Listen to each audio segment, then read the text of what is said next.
When I first got this job, I wasn't sure what to expect, but nothingness, unsettling. I started working at a McDonald's, within walking distance of my home. I'll refrain from any more details for privacy reasons. It was less than 10 minutes back and forth, so I thought it was a perfect fit. I don't have a car, and it's easy money, I thought. After an hour-long application, assessment type deal, I got a call for an in-house meeting with the manager. Let's say his name is Bob. He wore a black button-up and black slacks, a shiny name tag pinned into his shirt pocket next to a black pen with a chewed cap.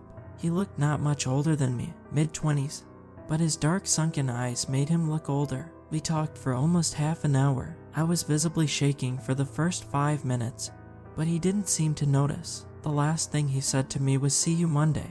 I was taken aback just like that. "Yeah, see you Monday." Of course, I said as I shot up my seat. He nodded before walking off, and I headed home so happy to finally get a job. I spent my weekend at home, not doing much of anything, but scrolling through TikTok and watching a bunch of different movies on Netflix. Ever seen The Matrix? It's not bad. On Monday morning, I started my first day of work. I had an hour of training before being thrown into the frying pan. By the frying pan, I mean working the register, taking orders, and dealing with customers. Some good, some bad, but it was the routine till Sunday night, when I got a call around 11:30. "Hello, Dan." "Yes, is this Bob?"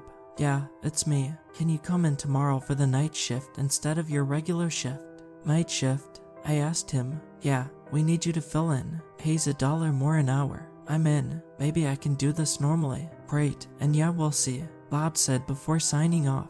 I thought the night shift would be perfect for me, but if I could go back in time, I would have never answered the phone. I clocked in around 8 p.m. and went over to my co-worker for the evening, Kate. She was an older woman with red hair done up in a ponytail. She was a bit heavy-set and gave off a no-nonsense attitude as she told me my duties. In summary, run the cash register when customers are here, and clean up the place when they aren't. It was only the two of us from what I could tell, so I don't mind doing a little extra work. When I went to my register, I found a yellow piece of paper under the drawer. It said, "Don't upset him." I flipped the paper over looking for some more information. Kate. She came up from the fryer looking sweaty and upset that I dragged her away from the back. "Did you leave me this note?" "No." "Is that all?" "You sure?" I looked back at her, but she was walking back to the grill. Customers. A couple hours after we locked up the lobby at exactly 2:13 a.m., I heard what sounded like someone pounding on the glass, but no one was there. A few seconds later, I heard it again. There was a customer just standing in line. "Sir, the lobby is closed," I said. He just kept staring forward. I had no idea how he got in here. I'm sure the door was locked. Was he in the restroom till now? I cautiously stepped towards him. "Sir, are you okay?" He was in his early 30s, wearing a blue t-shirt with ripped blue jeans. He had pupils so large I couldn't tell the color. His mouth was moving like he was trying to speak, but no sound came out for the first few seconds. "Carnum." "Carnum." He looked like a camel chewing hay. "Carnum, I'm sorry, we're closed. The drive-thru is open though if you have a car." "Carnum." "Carnum, mate." I took a step back. "Kate, mate." His teeth bared, and his enlarged pupils focused on me. "Yes, let me get that for you." His gaze followed me around the restaurant. Kate was nowhere, and he was becoming more manic. So, I pulled some frozen patties and turned on the grill. A bit of sweat drops from my forehead as I sneak peeks at the man. He seemed perfectly still like a statue watching me. With the sizzling of the burgers, I grabbed some buns from a nearby workstation. When I turned back around, he was there with his hand on top of the still cooking burger. His soulless eyes didn't leave me while his hand burned. He shoved the burger into his mouth, swallowing it whole, and then shamming closer to me. Mate, you.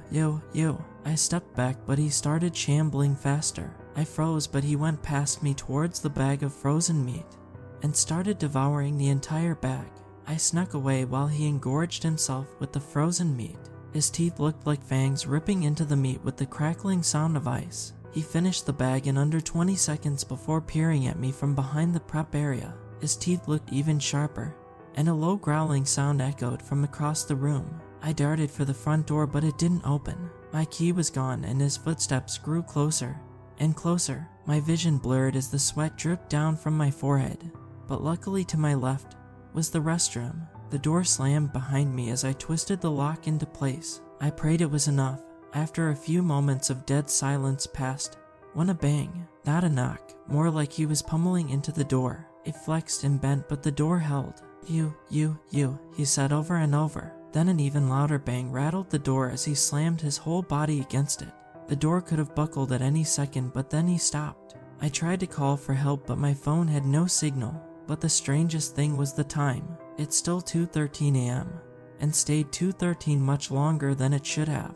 I counted the seconds. The numbers didn't change no matter how many times. I counted to 60. The idea came to me to use my stopwatch app to count down the seconds. It didn't move. My new plan was to barricade the door with a trash can and arm myself with a mop. It was a terrible plan, but it was a plan. There was no window to escape from, and I didn't dare open the door. My only hope is that Kate saw what happened and called the police, or the guy left. After waiting in silence, eyes locked to the door, the blare of a single sink echoed through the restroom as the water ran from the faucet behind me. A cold sweat formed as I pictured him standing beside the sink ready to rip me to shreds. But nobody was there. I turned the sink off, but the water didn't stop. It turned to a dark, dirty brown with speckles of red and clumps of hair, completely overfilling the basin and flooding the restroom floor. It was viscous like honey and smelled of rotten meat. You, boomed from outside. The door trembled as he threw himself against it. The liquid encased the bottom of my shoe when a crackling sound came from the door frame. I closed my eyes and readied my mop like a spear. I held my breath. It was over. I wanted to, but I couldn't open my eyes. I could only tremble. It was gonna die in a bloody and painful way. I couldn't do anything to stop it. The next thing I felt was a vibration, a familiar buzzing sound I heard 100 times before. It was my phone alarm. The countdown ended. It was 2:14 a.m. I gasped for air in the uncomfortable silence. The vicious liquid was gone, and the door was intact. I waited, not sure what to think or what to do, settling on to push the door open a crack. Everything seemed normal, but then the return of footsteps. Before I could scurry back inside, I saw who it was. Kate. I burst out, so happy to see someone who probably wasn't a cannibal. She jumped, not expecting me. I'm so glad you're all right. What happened? I paused. How could she not know? I thought, the guy. He broke in and ate all the frozen meat, chasing me around the restaurant till I locked myself into the restroom. And he broke it down, and there was this brown sticky stuff everywhere. The clock didn't move. Slow down. Were you smoking something in there? No. I slumped down to the floor. I had my parents pick me up and take me home at the end of my shift. I couldn't go out alone after what happened. Bob calls me in to talk about what happened that night every so often, but I don't ever want to step back into the place. I barely even leave my house. I don't think I ever will. Just remember one thing: never go to McDonald's at 2:13 a.m.